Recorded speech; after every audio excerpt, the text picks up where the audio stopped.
नमस्ते दोस्तों, हमारे चैनल पे आपका बहुत बहुत स्वागत है। आज के इस वीडियो में हम विश्व प्रसिद्ध लेखक जेम्स जॉयस की कालजयी कहानी एवलिन को विस्तार से पढ़ने और समझने वाले हैं। ये कहानी एक युवा लड़की के संघर्ष, उसकी जिम्मेदारियों और उसके सपनों के बीच की कशमकश को दर्शाती है। क्या वो अपने पुराने दुखों को छोड़कर एक नई दुनिया में कदम रख पाएगी? आइए जानते हैं। वो खिड़की के पास बैठी शाम को सड़क पर कब्जा करते हुए देख रही थी।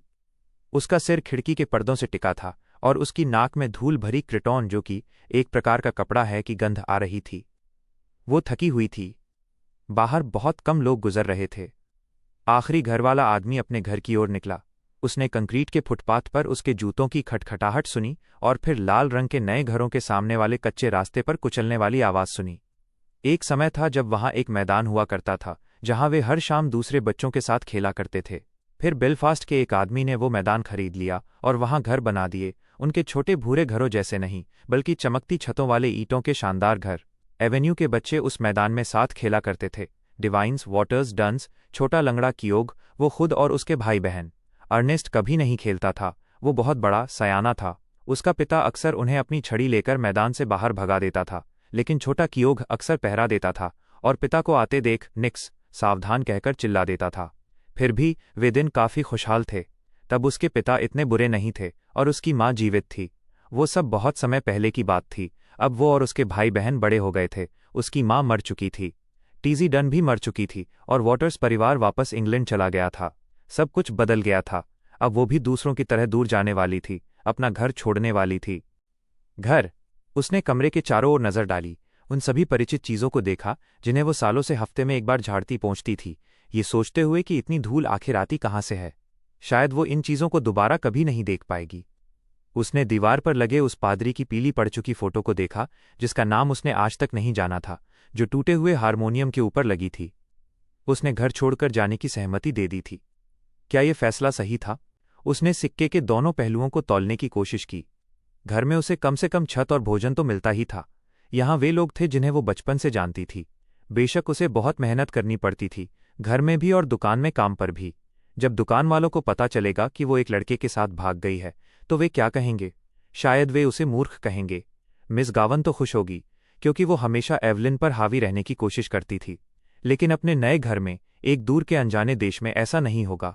वहां वो शादीशुदा होगी, वो एवलिन। लोग उसे सम्मान देंगे। उसके साथ वैसा व्यवहार नहीं होगा जैसा उसकी माँ के साथ हुआ था। अब 19 साल की होने के बावजूद उसे कभी कभी अपने पिता की हिंसा का डर लगता था। उसे पता था कि इसी डर की वजह से उसे दिल की धड़कन बढ़ने की बीमारी हुई थी। उसे पैसे के लिए हर शनिवार रात होने वाली बहस और किचकिच ने बहुत थका दिया था। वो अपनी पूरी मजदूरी 7 शिलिंग दे देती थी, लेकिन अपने पिता से पैसे मांगना बहुत मुश्किल काम था। वो कहता था कि वो पैसे बर्बाद कर देती है और उसके पास अकल नहीं है।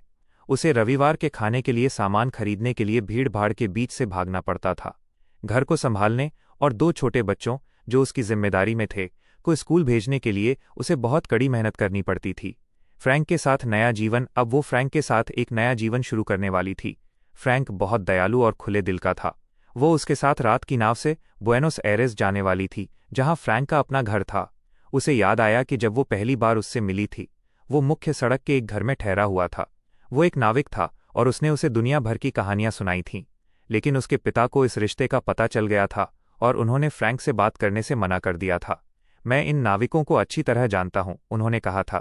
उसके बाद उसे फ्रैंक से चोरी छिपे मिलना पड़ता था। खिड़की के बाहर शाम और गहरी हो गई। उसकी गोद में 2 पत्र रखे थे, एक हैरी भाई के लिए और एक पिता के लिए। उसे अपने पिता के लिए दुख भी हो रहा था। उसे याद आया कि कभी कभी वे बहुत अच्छे भी होते थे। जैसे एक बार जब उसकी तबीयत खराब थी तो उन्होंने उसे भूत की कहानी सुनाई थी। तभी उसे बाहर सड़क पर एक ऑर्गन बाजा बजने की आवाज सुनाई दी। इस धुन ने उसे अपनी माँ को किया हुआ वो वादा याद दिला दिया कि जब तक हो सके वो घर को संभाल कर रखेगी। उसे अपनी माँ के जीवन का आखिरी समय याद आया, दुखों से भरा और अंत में पागलपन जैसा। उसने कांपते हुए अपनी माँ के उन आखिरी शब्दों को याद किया जो वे बार बार दोहरा रही थी, डेरेवॉन सेरॉन। डेरेवॉन सेरॉन, जिसका अर्थ निरर्थक या अंत ही अंत है से लिया जाता है। डर की एक लहर उसके अंदर दौड़ गई। उसे यहां से भागना ही होगा। फ्रैंक उसे बचा लेगा। उसे खुश रहने का हक है। वो नॉर्थ वॉल स्टेशन पर भीड़ के बीच खड़ी थी। फ्रैंक ने उसका हाथ पकड़ रखा था और वो उसे जहाज के टिकट के बारे में कुछ बता रहा था। चारों ओर सैनिक और सामान था। उसे दूर काले रंग का बड़ा जहाज दिखाई दिया। एवलिन ने कोई जवाब नहीं दिया। उसका चेहरा सफ़ेद और ठंडा पड़ गया था। वो घबराहट में भगवान से प्रार्थना कर रही थी कि वो उसे रास्ता दिखाए, कि उसका कर्तव्य क्या है। जहाज ने एक लंबी सीटी बजाई। अगर वो इस जहाज पर चढ़ गई तो कल वो फ्रैंक के साथ समुद्र पार कर रही होगी। स्टेशन की घंटी बजी। फ्रैंक ने उसका हाथ खींचते हुए कहा, आओ। लेकिन एवलिन को ऐसा लगा जैसे पूरी दुनिया का समुद्र उसके दिल में समा गया है। उसे लगा कि फ्रैंक उसे समुद्र में खींच रहा है, वो उसे डुबो देगा। उसने अपनी पूरी ताकत से लोहे की रेलिंग को पकड़ लिया। नहीं, नहीं, नहीं, ये असंभव था। उसने पागलपन में रेलिंग को जकड़ लिया। एवलिन, अवी। फ्रैंक उसे पुकारता रहा। उसे आगे बढ़ने के लिए कहा गया, लेकिन वो वहीं खड़ी रही। उसने अपना सफ़ेद चेहरा उसकी ओर किया, लेकिन उसकी आंखों में न तो प्यार था, न विदाई, और न ही कोई पहचान। वो एक बेबस जानवर की तरह उसे देखती रह गई। दोस्तों, आपको क्या लगता है?